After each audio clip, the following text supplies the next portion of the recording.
From Detroit blocks to hip-hop lore, Big Meech built a name that still rings. His rise powered street anthems, shaped style, and turned real life into legend. The streets knew the story first, then the music carried it everywhere.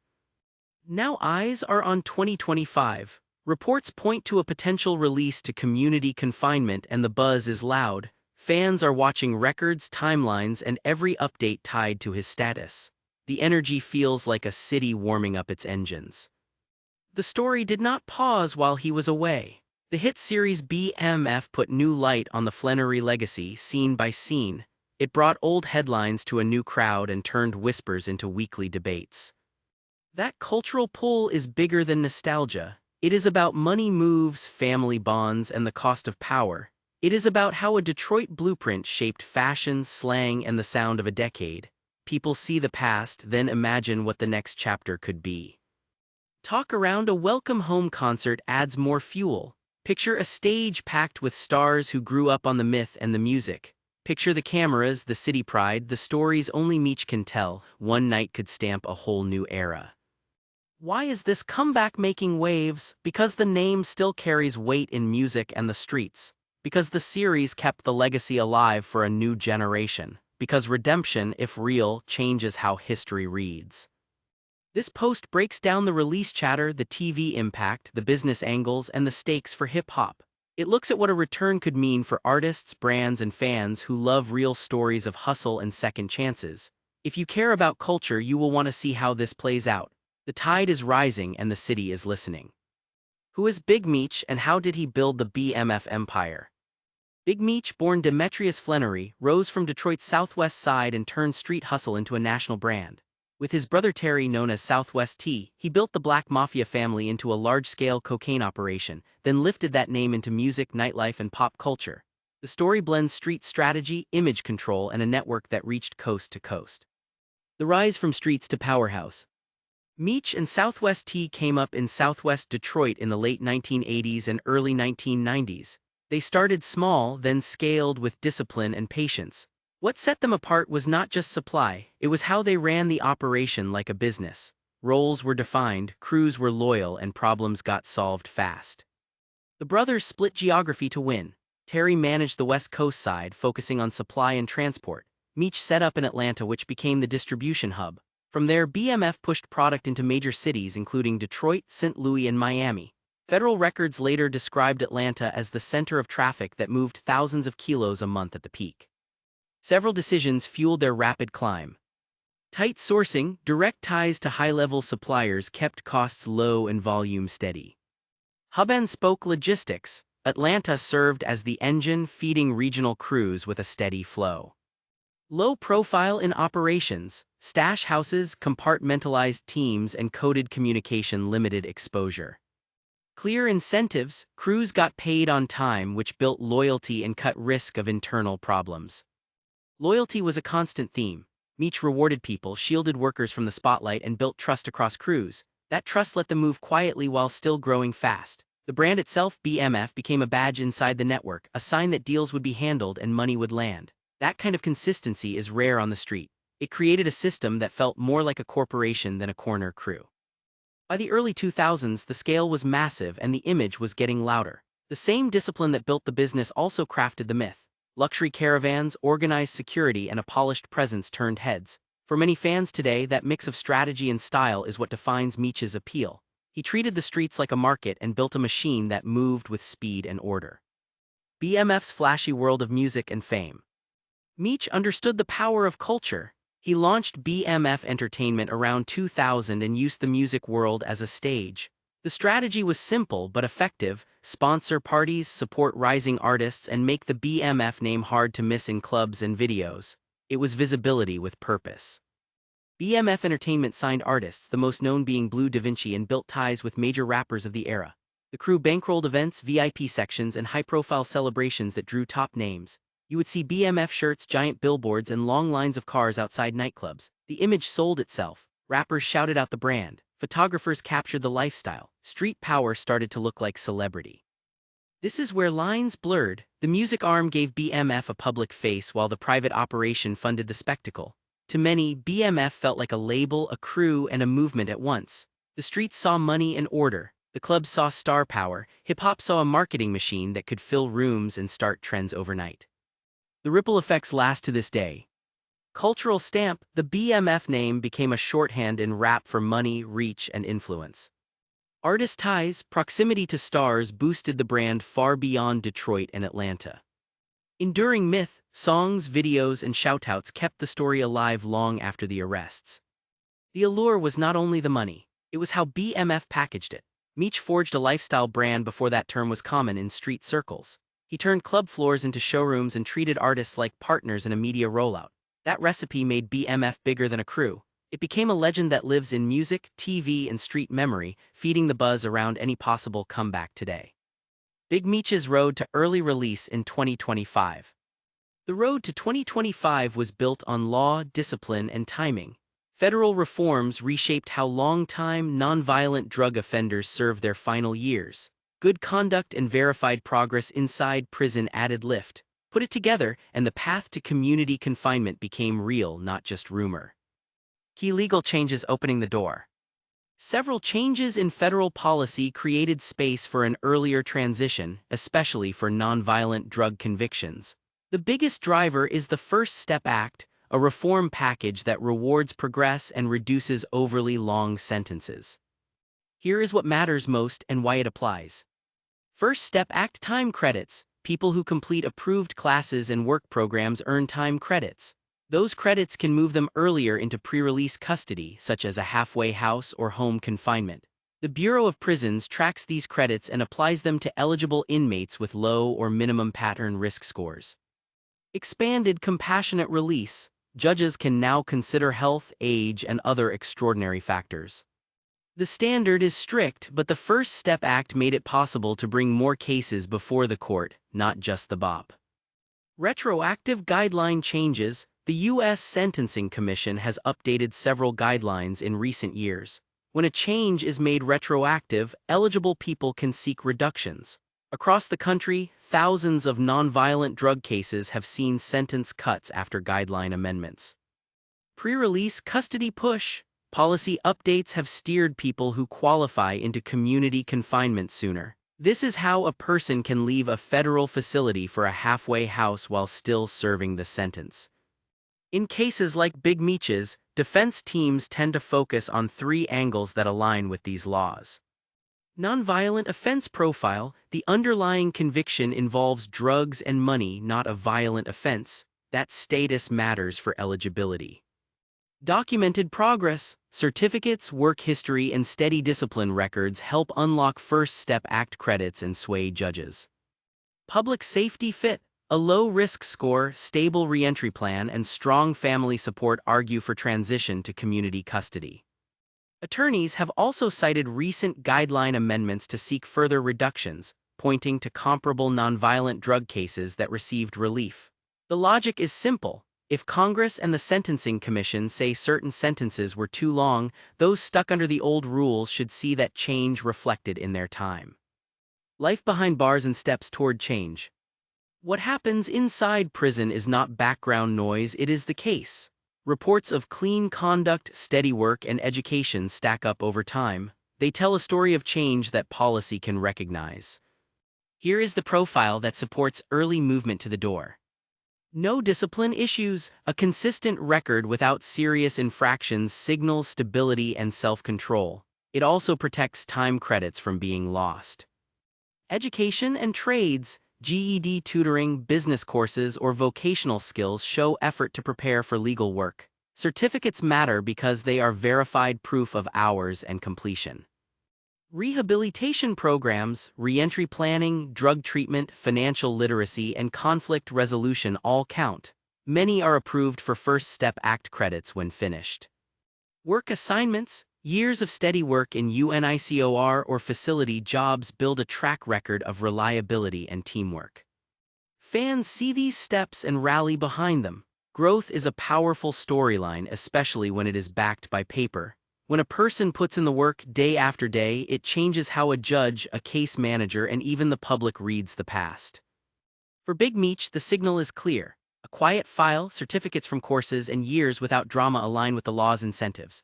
Pair that with a structured re-entry plan and you get a strong case for community confinement and soon after, full release. It looks less like a break and more like a system doing what it said it would do, reward progress and reduce sentences that no longer fit the rules. How the BMF TV series keeps Big Meech's story alive. Starz's BMF did more than retell a headline. It rebuilt a living timeline episode by episode so new fans could follow the rise, the fractures, and the consequences. The show keeps Big Meech's image active in culture, and it gives context that music alone cannot. If you care about the comeback, this series is the bridge between the myth and the man. From real life to screen success. BMF tracks two brothers, Demetrius and Terry Flenory, from southwest Detroit to a national operation. The early episodes set the family home, school hallways, and local corners. Then the map opens, Detroit connects to Atlanta. Money grows, pressure grows, and the structure gets complex. Every move has a cost. Demetrius, Lil Meech Flenory Jr., plays his father, and that casting choice anchors the show. His presence feels personal. You see the ambition, the charm, the control, and the blind spots. The camera stays close on decisions, not just the fallout. That is why the character work hits. Across seasons, the series shows.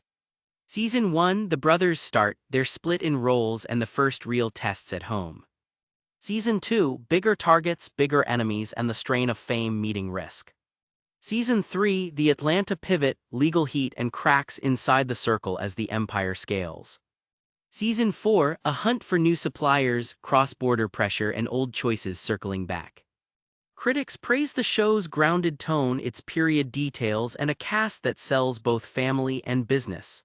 Cameos from names like Snoop Dogg, Eminem, and Neo add buzz without drowning the story. The packing stays tight, the stakes feel earned. What about viewership? Starz has not posted exact Nielsen counts, but the signs are strong. Multi-season renewals, steady social chatter during premiere weekends, and a passionate fan base point to real pull. Each season launch trends across platforms, and the weekly discussion keeps momentum high. In short, the audience shows up. The result is simple. BMF keeps Big Meech's story in motion for a new generation. It preserves the legacy not as a static legend but as a chain of choices, wins, and losses that still spark debate. Season 4 buzz and what it means for fans.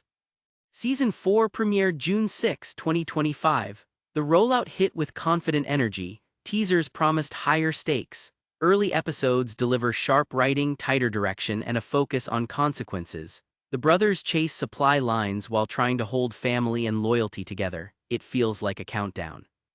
Fans flooded social feeds opening weekend. You could see live reactions to character turns, Easter eggs from past seasons, and the sharper edge in the Atlanta threads. The bigger conversation circles two ideas: how this saga ends and what corners of the world could spawn their own story. Hints suggest the writers are tightening every loose string. Long-standing rivalries get attention, law enforcement angles sharpen, family tension reaches a new pitch. You can feel the story pointing toward a landing even as the canvas widens. What comes next if the main arc wraps? Red Dog spin-off. Viewers are asking for a series that follows the Atlanta-focused crew introduced later in the run. That lane has bite with street-level drama and new faces tied to the BMF orbit. Atlanta Crew Anthology. Another strong pitch is an ensemble look at the city's networks around the brothers. Different crews, rotating leads, one city as the anchor.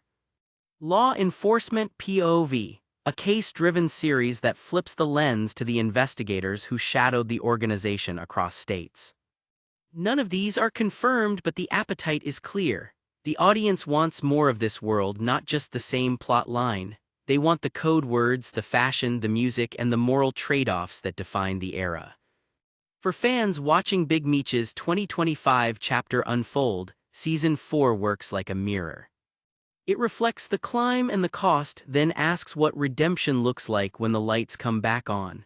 If this is the setup for the last stretch, it is doing its job. It keeps the legacy loud, it respects the history, and it sets the stage for whatever comes after. The massive welcome back concert signaling his return. One night, one stage, and a city ready to roar. This concert plants a flag for the next chapter. It is not just a show, it is a statement that his story is entering a new lane in public with the world watching. Event details and star-studded lineup. Circle the date? The Welcome Back concert is set for Thursday, February 13, 2025 at Amerant Bank Arena in the Miami area, Sunrise, Florida. Tickets open January 17 at 10 a.m. through SeatGeek. Big Meech will host, and production comes from XO Touring and AG Touring. The lineup reads like a festival bill. It blends day one supporters with chart leaders, which tells you how deep the respect runs across regions and generations. Rick Ross, Lil Baby, 21 Savage, Sexy Red, Kodak Black, 42 Doug, Moneybagg Yo, Bossman D-Lo, Bossy, ESTG, Babyface Ray, T Grizzly, Skilla Baby, Young Scooter, Payroll Giovanni. That is a heavy roster in any year. Framed as a welcome back, it becomes a cultural checkpoint. Miami gets the spotlight, but the message is national. This is the kickoff for a public return set in a major arena with cameras ready and a crowd that grew up on the story. Short version, this is a major statement of his comeback. It signals focus, resources, and reach. It looks and feels like a mini Rolling Loud with one purpose: to honor a legacy and mark the first step of what comes next. Why fans are thrilled for this celebration? You can feel the groundswell in real time. Facebook groups and Reddit threads light up with support, line-by-line reactions to the bill, and plans to travel for the show. Fans post clips, old photos, and tributes that tie the legacy to family and city pride. A common thread runs through those comments: the idea that this night is bigger than music. Several themes keep showing up in those fan posts. Loyalty and history. People talk about how the BMF story shaped their era from Detroit to Atlanta.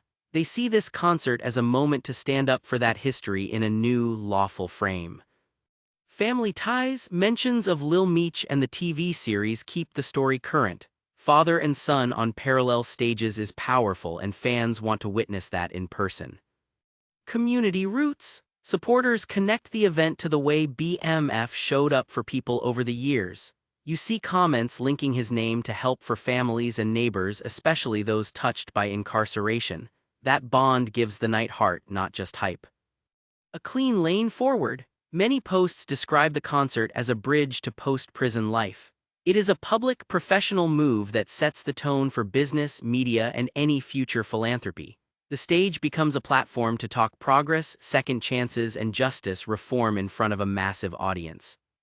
This celebration works like a reset button. It puts Meech in a position the public can see and judge on new terms. Artists he influenced will share that stage. Fans who watch the series will finally see the man behind the myth. The music will shake the room, but the bigger win is what follows: a clear path into work, partnerships, and community projects that match the moment. What Big Meech's comeback could mean for hip-hop and beyond. A real comeback is more than headlines. It changes careers, rewrites stories, and pushes new ideas into the culture. With his transition to community custody and a public return building, the question is not only what Big Meech will do, but how he will use his name, his network, and his lessons. The right moves could set a new model for influence that is legal, constructive, and scalable.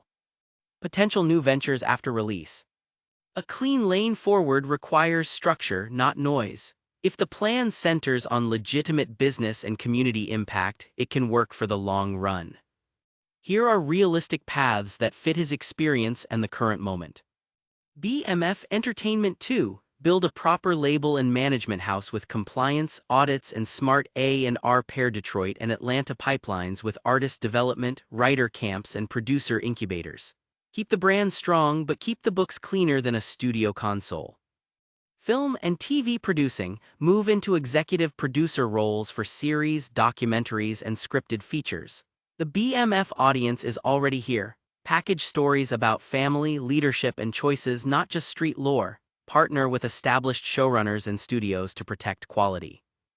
Memoir and publishing. A verified life story with court records, timelines, and personal reflections would cut through noise. Follow the book with a speaking tour on decision-making and consequences. Keep it honest, not heroic. Podcast and interview series. Host long-form talks with artists, athletes, and entrepreneurs about pressure, power, and growth. Think intimate rooms, real questions, and steady cadence. Add a live show format for festivals and colleges. Brand licensing the right way. License the BMF mark for apparel and limited drops tied to positive themes like second chances and community building. Use fair labor and transparent supply chains. Avoid glamour shots of the past. Sell the rebuild. Talent accelerator for returning citizens. Launch a training hub for music, media, and logistics jobs. Offer paid apprenticeships, resume support and placement with partner companies. Tie in unions and trade schools for real hearing paths. Reentry and justice reform work. Fund programs that reduce recidivism through housing support, transport stipends, mental health care, and small business grants. Back attorneys and clinics working sentence credit issues, especially First Step Act education. City investments with social returns. Support Detroit and Atlanta projects like mixed-use rehab, youth centers, and recording labs. Mandate local hearing and apprenticeship slots on every build. Publish the metrics so the wins are clear. Business education for artists. Teach budgeting, taxes, risk control, and contract basics. Use case studies from his past to show cause and effect. Offer quarterly workshops with CPAs and attorneys on stage, not just hype men. Event IP that gives back. Create an annual BMF summit that gathers artists, founders, and community groups. Pair live music with clinics for expungement, voter registration, and job fairs. Tie ticket sales to scholarships. If these lanes reflect the reflections he made inside, the pivot will feel real. The market rewards discipline. So do courts, partners, and fans who want to buy into a future, not a throwback. Lessons from his journey for fans. His rise and fall teach simple truths that cut across hip-hop. Ambition is a gift. Unchecked, it becomes a trap. The growth comes when a person owns the choice, fixes the pattern, and builds something that lasts. Here are takeaways that matter right now. Dream big but build clean. Scale is exciting, but only legal wins stack forever. Protect your name, your paperwork, and your people. That is real power. Play the long game. Fast money burns fast. Systems, routines, and patient growth create momentum you can live with. Think in seasons, not weekends. Teams make empires. Meech organized roles, set incentives, and kept crews aligned. Use that same approach for studios, startups, and small labels. Structure beats chaos every time. Branding is a tool, not a mask. Image took BMF from city talk to national myth. Image without values collapses. Tie every look to a purpose. Consequences are not rumors. Fans saw the cost in court dates and time away from family. That cost is the lesson. If a move risks your freedom, it is not a move. Accountability is a superpower. Owning mistakes is not weakness. It resets the board. If he lives that message, it will help thousands who feel boxed in by their past. Community is the backbone. Detroit and Atlanta kept the story alive. Give back in ways that change daily life, like jobs, therapy access, and safe spaces to work. Art needs truth. Hip-hop grows when it tells the full picture. Wins, losses, and repairs. The best albums do that, so do the best lives. In hip-hop, comebacks are more than applause, they are a map. If Big Meech uses his platform to show patience, discipline, and service, he can turn a legend into a blueprint that benefits artists, families, and cities. That is the kind of wave that does not fade when the show ends. Big Meech's 2025 moment hits on three fronts: release hopes, TV heat, and a headline concert that turned eyes nationwide. Reports point to community confinement now and a full release ahead, which gives this story real momentum. The First Step Act and years of steady progress set the stage, and fans can feel that shift in the air. BMF on Stars keeps the narrative alive, not as pure myth but as choices and cost. Season 4 lands with sharper stakes and tighter writing, and Lil Meech brings weight to every scene.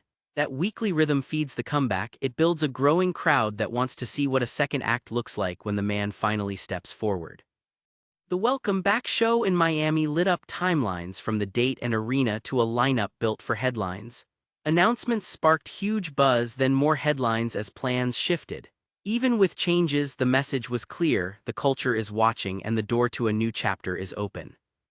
This wave is bigger than nostalgia. It is about legacy, family, and proof that change can happen in public view. If the next moves focus on clean business, smart media, and community work, the story can become a blueprint for second chances that last. Keep the energy going, stream BMF Season 4, share this post, and follow verified updates on release status and future events. If you care about stories that shape cities and soundtracks, stay close. The comeback is already moving and the next scene could set the tone for years to come.